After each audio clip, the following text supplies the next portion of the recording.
Hello there. Welcome to Alchemize Yourself Tarot. Today I'm going to explore why narcissism has become mainstream in recent years and how this affects our spiritual journey and how it's affecting us on a soul level.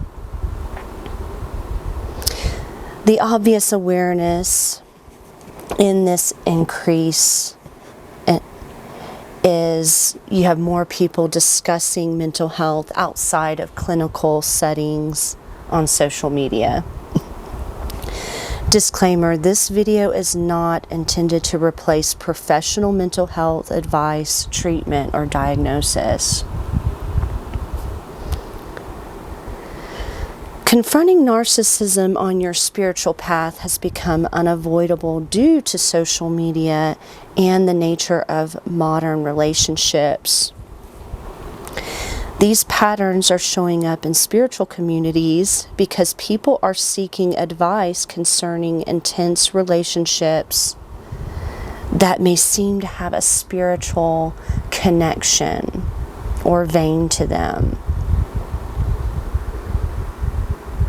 Platforms like Instagram, TikTok, YouTube, they actually reward attention-seeking, image-focused behaviors. These are traits associated with narcissism. We now live in a culture that incentivizes performance over authenticity, leading to both a rise in narcissistic traits like grandiosity, validation, addiction, seeking external reward, validation. But we also have an increased recognition of narcissistic behavior in others. We're also seeing mass disillusionment in relationships. More people have experienced confusing, toxic, or emotionally manipulative relationships.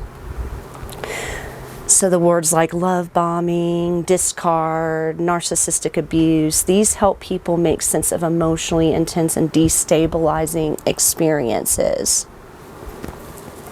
As people heal, they start seeking patterns.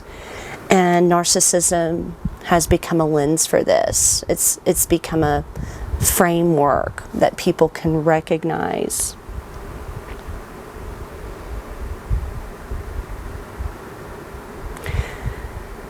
It gives us context for what we experience, right? When we have other people sharing their stories, you have a lot more therapists online talking about their practice and experience.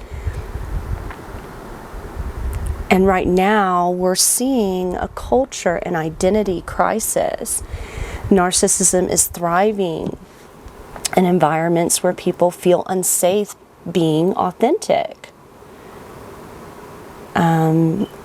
People are feeling like they're pushed to perform success, beauty, or strength. So society has been in a long-term identity crisis. And narcissism is both a symptom and a mask that people wear to survive in a disconnected world.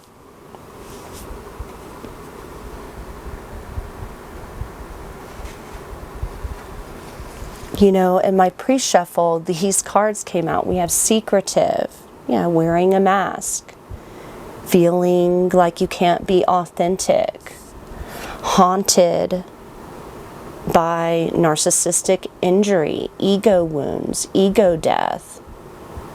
So, and I thought this was perfect, projecting. People start to project their wounds, their injuries, their toxicity onto other people as a way to wear a mask, to keep from confronting their own wounds. So this plays out. So whether or not somebody has like full-blown narcissistic personality disorder, these disorders are showing up culturally, right? Because you can't show weakness, or you start to play into some of those games and those patterns to protect yourself, because it feels really damaging. These wounds can haunt you.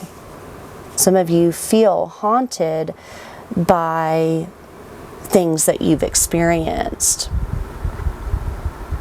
projections that you've had. Everybody has at some point projected out wounds in order to protect themselves, to protect the ego. This is a natural response when you're trying to protect your sense of self.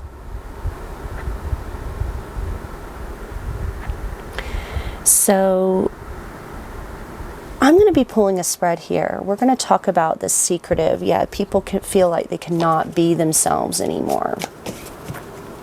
So the spiritual challenge here is to take off the mask, to be true to yourself. And it's not that you completely disregard your ego. Many times you have to, if you are an empath or you've experienced a toxic relationship, sometimes you actually have to rebuild the ego, right? You have to rebuild your sense of confidence in regards to other people. So it's not like the ego is a bad thing.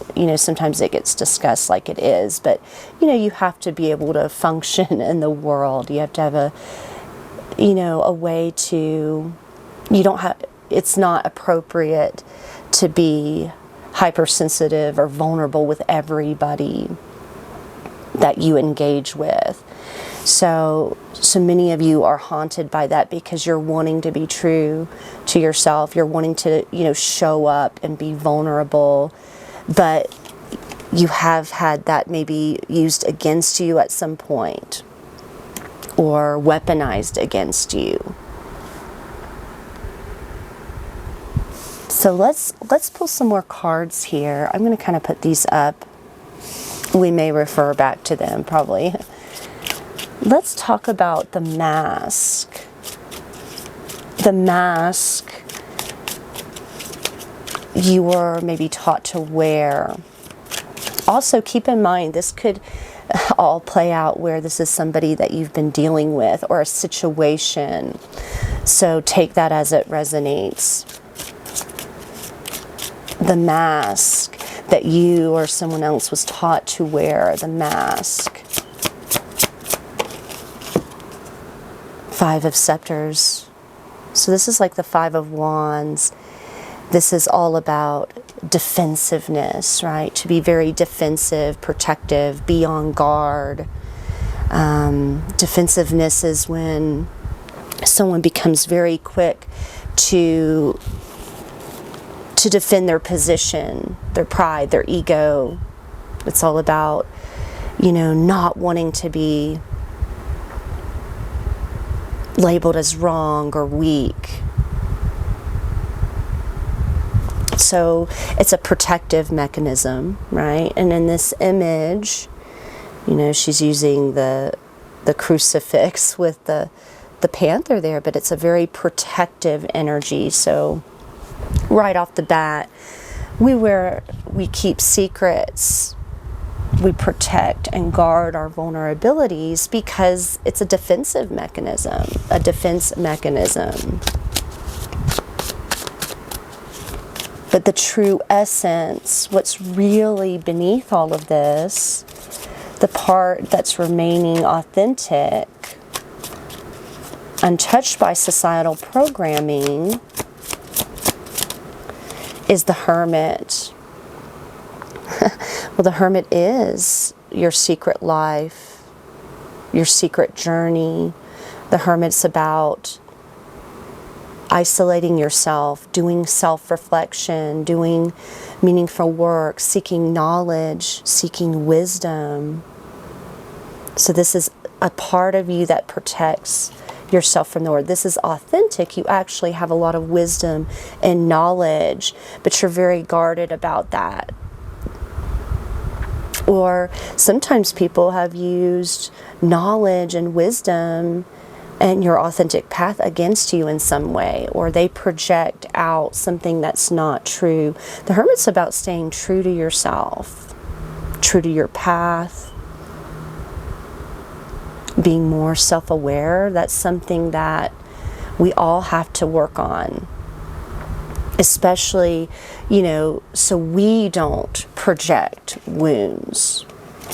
So, sometimes when you start to get defensive, you realize, oh, that's coming from, another situation and, your own wounding in some area of your life. And as humans, we've all experienced those moments, or most of us, right? But there's definitely a deep knowledge and self-awareness that is authentic and true to you. So it's always important to get back to yourself, back to, ground yourself in your own reality. The problem with narcissists and narcissism is that it's about creating a false image or reality for yourself. It's actually a form of illusion or delusion, because you're not wanting to see yourself clearly. You're wanting to create, it's almost like creating a fantasy about who you are, how important, self-importance, and, I'm not going to get into all of that, but there's actually a very fragile ego underneath all of that. Not being able to be wrong or admit that you're wrong in a situation. Creating conflict to avoid responsibility. Where have you absorbed narcissistic energy? Whether it be an environment, family situation, a relationship, or a cultural influence, and how did that subtly condition you to adopt self-centered or performative behaviors? So where did you absorb this narcissistic energy? The world. Oh yeah, the world. The world can represent completion, but it can also represent the collective, right? The culture, the internet, the World Wide Web. We're constantly having this in our faces, on our phones. So many of you have had full cycles play out where you can't help but be influenced to perform these behaviors. So the world you live in, the environment you live in, that's why it's so important to get back to ground zero, back to yourself, because you may start to realize that you have even kind of adopted these behaviors from a protective point of view. It's not that you're becoming a narcissist. I'm not accusing anybody of that. But sometimes we adopt some of those self-protective patterns, especially living in a world where it seems to be rewarded. It seems like it's everywhere. It's unavoidable to see these things play out. And I like using the vampire because it's a vampiric, parasitic energy, because it's feeding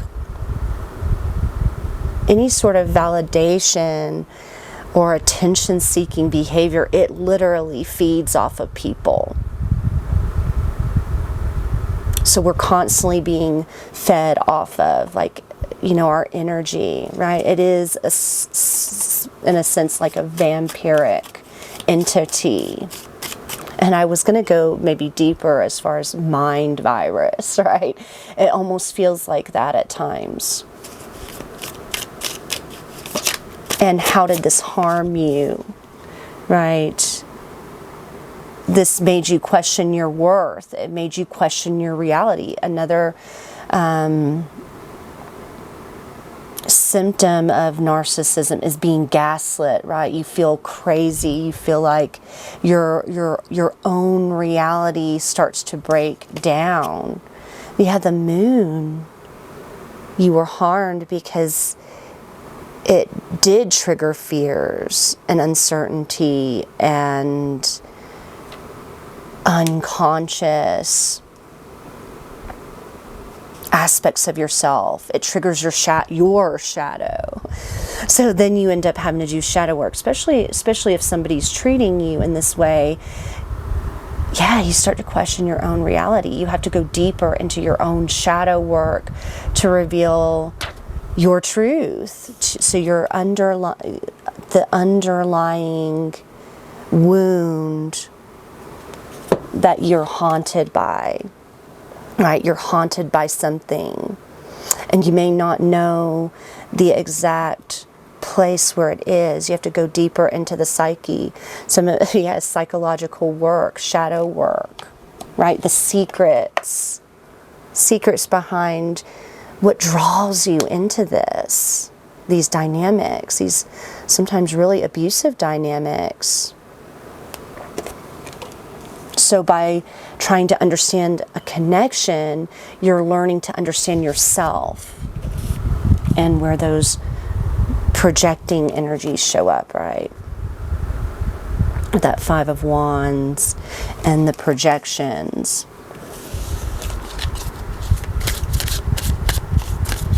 So how do you reclaim yourself from that performance? How do you reclaim and release these false layers that have been created either within yourself, things that you see in another person, your dynamic with them? How do you reclaim yourself? How do you reclaim yourself? The Tower. Well, yeah, you have to break the pattern. You have to have that breakthrough. You have to shadow the ego self, the false ego. What I mean by that, the false ego. All of those things, all of those illusions, distortion. The Tower comes after the devil. All the toxic patterns, the addictions, the seductions, right? You have to break through it. You have to collapse the false ego. The Tower represents the false ego collapsing. The only way to reclaim yourself is to break it down. Change it, end it. Sometimes this happens abruptly. But the medicine is the Lord of Grails. This is like the King of Cups. The lesson here is emotional maturity, emotional depth, emotional awareness. You not only understand yourself, but you can understand other people in a deeper way, on a spiritual way, in a very intuitive. The King of Cups is very intuitive, right? You're the Medusa, right? Medusa in the mirror, cutting it, being able to cut it out through awareness. So one positive side to all of this increased awareness is we start to recognize the pattern and change it within ourselves, and change or get out of relationships. So increased emotional awareness, intuition, you can pick up on it. You can identify it now.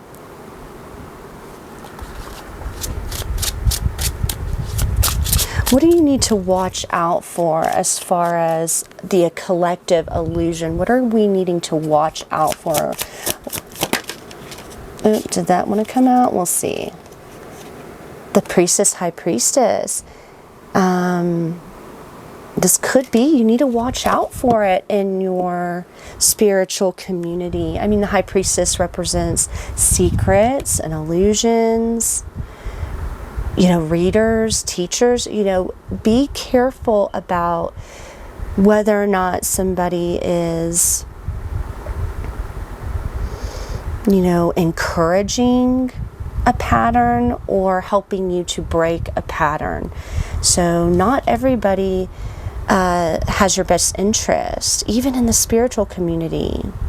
You know, spiritual communities, tarot can sometimes perpetuate these cycles. You know, you shouldn't have to constantly be watching tarot readings about a dynamic. That's a red flag. If somebody's confusing you or gaslighting you or ghosting or withdrawing or discarding you, these are not people that you should be addicted to watching tarot readings about. So you're breaking that spiritual cord. Don't allow, you know, and I would have to check myself on this. I don't want to encourage people to stay stuck in these toxic relationships or patterns.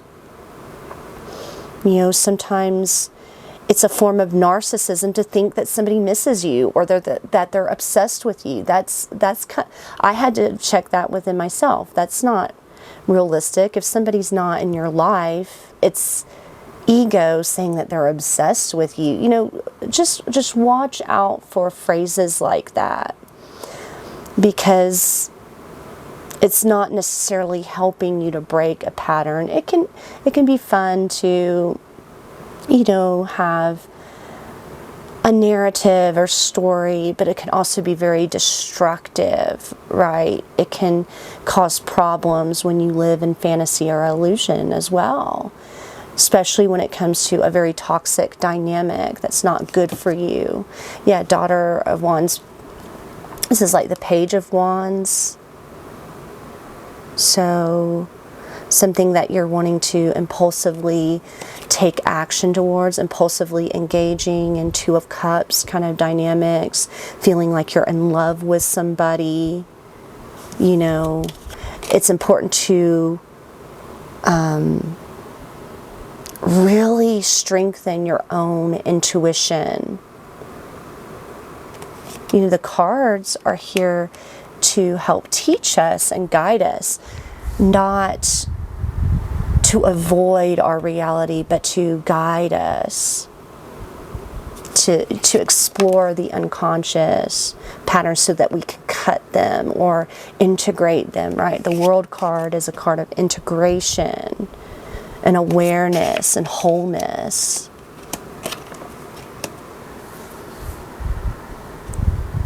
So let me see. Let's get a compassionate message here to close out this reading. And I wanted to do this reading to start exposing the pattern instead of perpetuating it. Because these can be very hurtful patterns. Yeah, love. This is a reminder that love has the power to heal and promote positive change. Love is very powerful. Self-love, love of others, love of the world, your community. It can promote positive change. So this isn't about, you know, destroying love. This is about increasing in your ability to love. You know, sometimes narcissism actually destroys self-love. It's the enemy of love. There's power in love. There's not power in pumping up your ego. It's the opposite, right? Love is actually powerful. And unwind. Your body is beckoning you to spend time in quiet relaxation. Some of you are needing to get in tune with yourself. do a mental detox so that you can get back to your center. And what do we have here? Family patterns. Ooh, yeah. To a degree, we mimic what we observed growing up. Are those patterns healthy for you? Is this a healthy pattern? Right? Sometimes we forget. We suppress. We suppress our family patterns and wounds, but we still are haunted by them. So,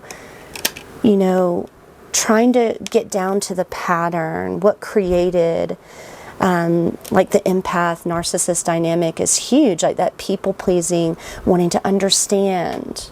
There's nothing wrong with understanding a pattern or where someone's coming from, but the thing with toxic, you can actually enable those toxic patterns if you don't break them, right? The tower is there to break those patterns.